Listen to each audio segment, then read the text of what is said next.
علامہ اقبال علیہ رحمہ فرماتے ہیں کہ میں گھر آیا اور ہمارے گھر کے سامنے ایک سائل کھڑا تھا.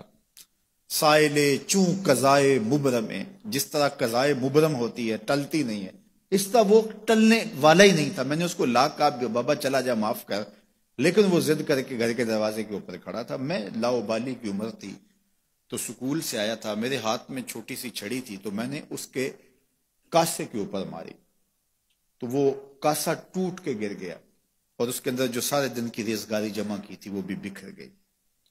تو کہتے ہیں کہ وہ ریزگاری اکٹھی کرنے لگا اور میرے والد شیخ نور محمد اندر سے کہیں دیکھ رہے تھے تو وہ باہر آئے. انہوں نے وہ ریزگاری اکٹھی کر کے اس کو دی اور اس کو اور پیسے دیے اور اس سے معذرت کی اور اس کو رخصت کیا اور مجھے بازو سے پکڑ کے اندر لے گئے. اقبال کہتے ہیں میں نے ساری زندگی اپنے والد گرامی کو یوں بلک بلک کے روتے نہیں دیکھا تھا. میرے والد نے مجھے بٹھا لیا اور کہنے لگے کہ اقبال، اگر قیامت کے دن رسول اللہ نے پوچھ لیا کہ تیرا بیٹا فقیروں کے کاسے توڑتا تھا تو بتا میں حضور کو جواب کیا دوں گا. تو کہتے ہیں کہ بس وہی لمحہ میری تربیت کا تھا. بلکہ اقبال پھر ساری زندگی کہا کرتے تھے نام تو از پدر آموختم، حضور آپ کا نام، آپ کی محبت میں نے اپنے باپ سے سیکھی. یعنی حضور کا سامنا کیسے کروں گا. اور پھر یہ اقبال کے کلام میں آخر تک یہ چیز آتی ہے کہ کیسے حضور کا سامنا ہوگا.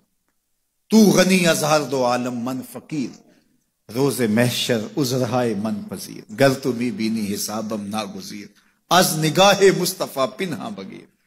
اقبال بھی پھر آخر میں دعا کرتے ہوئے اللہ کی بارگاہ میں عرض گزار ہوتا ہے، مالک تو غنی ہے، میں تیرا فقیر بندہ ہوں، تو مجھے یوں ہی معاف کر دے، میرا حساب نہ لینا. لیکن اگر میرا حساب لینا بڑا ضروری بھی ہوا تو یہ مہربانی کرنا حضور کے سامنے نہ لینا، میں حضور کو کیا منہ دکھاؤں گا. تو یہ فکر ملی کہاں سے؟ یہ باپ کی تربیت سے ملی، یہ ماں کی آغوش سے ملی. تو یہ ماں باپ کی ذمہ داری ہے کہ بیٹا جب کسی کا دل توڑے، جب کسی سے زیادتی کرے تو باپ وہیں اس کا راستہ روکے. اور ایک فقیر کا لاؤبالی پن کے اندر کاسا توڑ دیا اور باپ نے پھر ایسی تربیت کی کہ اقبال ساری زندگی لوگوں کے دل جوڑتا رہا، ساری زندگی بتاتا رہا کہ انسان کی اصل صورت کیا ہوتی ہے. دل نہیں شاعر کا ہے کیفیتوں کی رستخیز، کیا بتاؤں کہ درون سینہ کیا رکھتا ہوں میں، در غم دیگر بسوزو دیگر آرا ہم بسوز، گفت مت روشن حدیث گر توانی دار ہوش، کہہ گئے ہیں شاعری جزویست از پیغمبری، ہاں سنا دے پڑھ کے ان کو پیغام سروش. وہ کہتا ہے دوسروں کے غم میں جلنا اور پھر اس غم کو جہان میں پھیلا دینا، اسی کا نام شاعری ہے. پھر اقبال نے وکری شاعری کی، شاعر تو اور بھی ہیں لیکن اقبال کہتا ہے شاعری از مثنوی مقصود نیست، بت فروشی بت گری مقصود نیست، کشتائے انداز ملا جامیم، نظم و نثر او علاج خامیم. وہ کہتا ہے کہ میں یہ بت نہیں بنا رہا کہ یہ غزلیں تراش کے اور یہ نظمیں تراش کے لوگوں سے داد وصول کرو.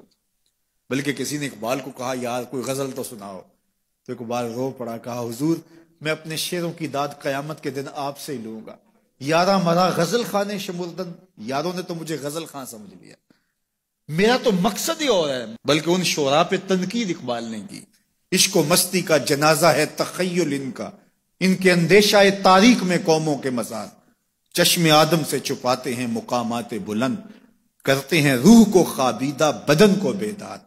ہند کے شاعر و صورت گر و افسانہ نویس، آہ بیچاروں کے اعصاب پہ عورت ہے سوار. ہر وقت لب و رخسار کے تذکرے، ہر وقت نشیلی آنکھوں کی کہانیاں، ہر وقت قد رانا کی باتیں. کہا تم اس خول سے نکل ہی نہیں رہے، تمہاری شاعری صرف ایک عورت کے گرد گھوم رہی ہے جس نے اس کو تخلیق کیا، اس خالق کے جلوے بھی تو دیکھو نا. تو اقبال پھر اقبال بنتا ہے اور اس کو یہ شعور، یہ آگہی، یہ نور ملتا کہاں سے ہے؟ یہ باپ سکھاتا ہے.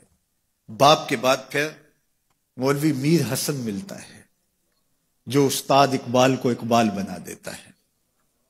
تو یہ ماحول انسان کو سکھاتا ہے. تو میں اور آپ دیکھیں کہ ہم اپنی اولاد کو کیا دے رہے ہیں. تو کبھی بھی اپنی اولاد کو اس کی اجازت نہ دیں کہ وہ کسی کمزور پر ظلم کرے.